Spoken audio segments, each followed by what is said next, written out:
Just want to take a poll. How many in the audience have never ordered anything online? Please.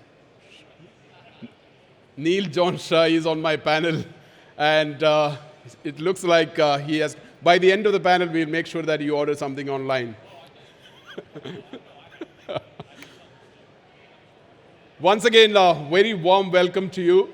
My name is Reggie John, and I'm an editor with the Stat Media Group, a transportation and logistic media house. 3 publications on air freight, sea freight, and everything related to logistic and supply chain. This is my privilege to host a second panel here in Air Cargo Europe and Transport Logistic. And it's also the second time I'm back here in Munich to host this session. 2019, I had the privilege of hosting 2 sessions in the same hall. E-commerce is an important topic, and Air Cargo plays a very significant role in terms of fulfilling all the insatiable desire of each one of us in terms of consuming goods and ordering online. And we have seen a tremendous acceleration of e-commerce and ordering online in the last 3 years as all of us were locked into our homes and working from homes. We have an interesting lineup of speakers. We begin with a keynote and followed by 45 minutes of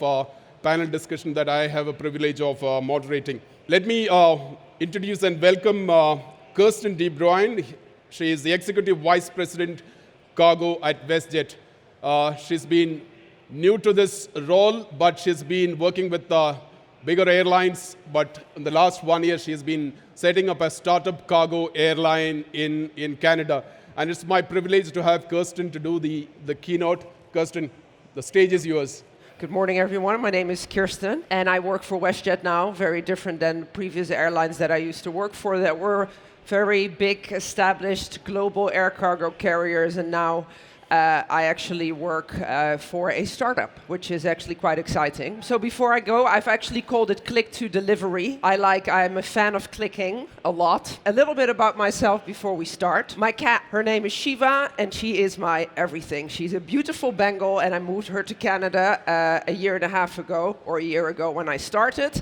And I imported her not via online retail, but I did import her from Barcelona, actually, but carried in a hand by a person to drop her off at my parents' house to move her to Canada. In my startup, I started with Martin Cargo, and I lived on an MD-11 for 3 years. And when I say I lived on an MD-11, it's actually true.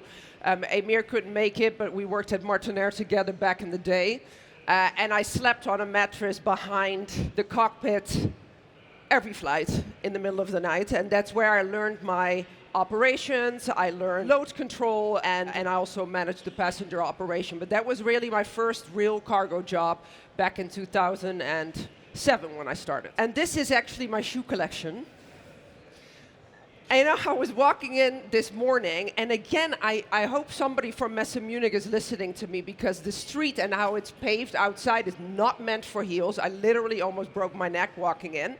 As you see, I love shoes, heels, so I like to click, and specifically on that. So this is kind of like my shoe collection with my most recent addition. As you see, are cowboy boots, because I live in Calgary, and obviously the Stampede is a big thing there, so I had to now add cowboy boots to my shoe collection as well. Going into topics, I thought, let me research a little bit on what are really the facts of cross-border e-commerce, because we're talking about cross-border e-commerce. So 84% of the shipments are below 2 kilos. 40% cost less than $27, which I really don't understand, because shoes are like 10 times of that. So $27, 40% cost less. 52% all e-commerce consumer electronics. And 37%, China accounted for 30% worldwide of that. So not surprising, I would say. For the first time in the US in 2022, crossed over 1 trillion. That's a lot of money and a lot of shoes. 7.9 trillion is the trajectory in 2030. So although the market now is not the best, and I actually thought, oh God, we go to Munich and everybody will start complaining about how bad everything is. Still, there's hope, and I'll come back to that later on the e-commerce part. I think this was a very interesting graph. You see that in 2020, the growth, the last 10 years happened in 90 days. So the question is, we were never going to grow from that trajectory. So when we're back to normal, I'm interested to see the graph and how it's either neutralizing or normalizing, whatever we say. But this is really interesting. So in 10 years, we did the same as in Q1 2020. So it grew. So I like to call us the Cinderella of the ball. You know, when I get interviewed and people ask questions about, hey, how did you get into cargo? I only got into cargo because I did hotel procurement and I'm from the hotel industry. So I ended up moving into cargo in an airline coming from procurement. But in the last 3 years, because of COVID, obviously we have become the Cinderella of the ball. Everybody was investing in air cargo. You see that even shipping lines invested in cargo, and everybody is talking cargo. So that was good PR for our profession, and hopefully in the last 3 years we've enticed some of young people to go into this industry. But now we seem to be in a crisis, sort of. Like I said, I don't want to make it all negative, but obviously, all the things that happened, like the war, like the labor shortage and the China COVID restrictions, and now we seem to be leveling off again. Everybody is investing, including my company that I work for at WestJet Cargo. We invested in 4 737 freighters. Obviously, Canada, twice the size of the European Union. You would think it makes sense, but just telling my beloved panel member that it's not that easy in this market to start an airline, specifically because there's so many aircrafts on order, or you even see that certain airlines are deordering their aircrafts. You see a couple of articles that I found that it's really not too promising. There's cost cuttings, there's groundings. It's tough. But who was going to think that for the last 3 years we were that successful, it was going to stay like this? We all knew that one day it will be over or normalizing. You see that specifically with the integrators, but also my very nice competitor in Canada. And like I said, we see everything normalizing back to even, they say now, 2017 levels. When you look at the projection of e-commerce, it's still on a growing path. And I will keep on growing my shoe collection also. So we do all think that it will still be perfect, but I found this one, air cargo traffic to double by 2039. So, you know, you never make an investment on the short term, you never make an investment just for this year, so air cargo has been cyclical forever, and so we have to look ahead and not just in the now. So if you look at these numbers, I think it still makes sense to invest in air cargo, and cross-border e-commerce will actually still grow. Is it great cargo?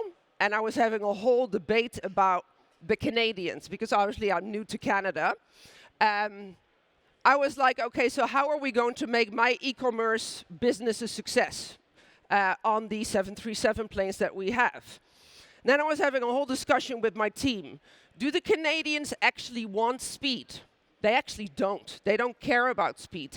They want reliability. They actually just want to know when their cargo comes. They're not really in a hurry. They're tend to be relaxed more than the Dutch people like me, because I do want my shoes tomorrow. But Canadians actually do not want their stuff with speed. They actually just want reliability. So a strategy, at least for e-commerce in Canada, and we're the 10th in the world, so we're a large import community, is that actually your on-time performance and the quality of the product is much more important than having your e-commerce there tomorrow.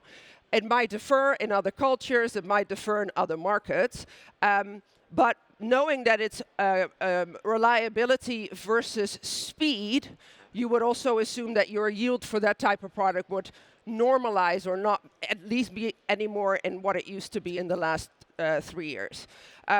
So it is a competitive market. E-commerce is volumetric. So you can really use it to top up, you know, max out your pallets or your bellies, specifically in a narrow body operation like we do. So the business model that we are following now is really its on-time performance and quality rather than speed. So that's something maybe the panel can talk about. I think it depends on per country, and I'm curious to see what Neil thinks of that.